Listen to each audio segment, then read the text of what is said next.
Hello, my name is Jade Bell, and welcome to the Security's Top 5 presented by Security Magazine, where we showcase the top stories and new developments from across the security industry. This month, we take a look at the top cybersecurity conferences in 2024, the growing cybersecurity skills gap, and protecting ships about cyber terrorism. Let's get started. Cybersecurity conferences provide security leaders around the world of all levels of experience with an opportunity to connect with one another. Security Magazine highlights some of the upcoming cybersecurity conferences in 2024. In today's cybersecurity landscape, companies must strive to be a learning-forward organization. Tangible adoption of this principle must go beyond formal skills and training.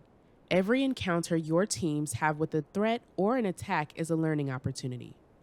In the midst of an incident, team members should be encouraged to apply their skills and expertise without the fear of post-incident blame, which only limits response and hinders loyalty. Ports and offshore facilities are major elements of the maritime ecosystem, and they expose a collection of additional attack surfaces. Equipment and systems operating on loading docks and even oil rigs are inviting targets. These communicate with ships and can unknowingly share malware.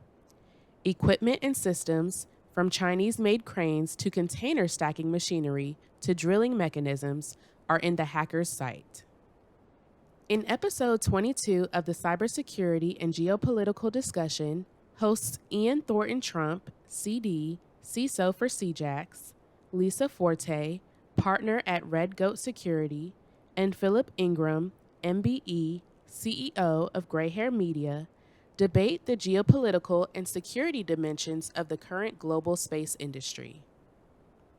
But I think the interesting thing about space at the moment, sort of to set the sort of global scene, if you look at like the traditional space powers, which were like the United States, Russia, China, obviously, Japan to some degree as well, that's sort of shifted. And one of the things that I've seen that's quite interesting, for example, Saudi Arabia getting very heavily involved in this, along with pretty much everything else in the entire world at the moment. But also Peru and Thailand are also getting heavily involved in the space industry, and they're seeing this as a way of connecting their rural communities and their schools that would otherwise not have access to the internet, to be able to do so through sort of satellite communications. So actually it is spreading across the world in terms of like its penetration, I suppose. Red Hat has recently reported a malicious code embedded in XC-Utils versions 5.6.0 and 5.6.1, which are XZ format compression utilities that are often involved in Linux distributions. The vulnerability has been labeled as CVE 2024-3094. That wraps up this edition of the Security's Top 5 presented by Security Magazine. You can watch more security videos on our site at securitymagazine.com/videos. You can also learn more about all of the stories we covered today on our site at securitymagazine.com. Thanks for tuning in.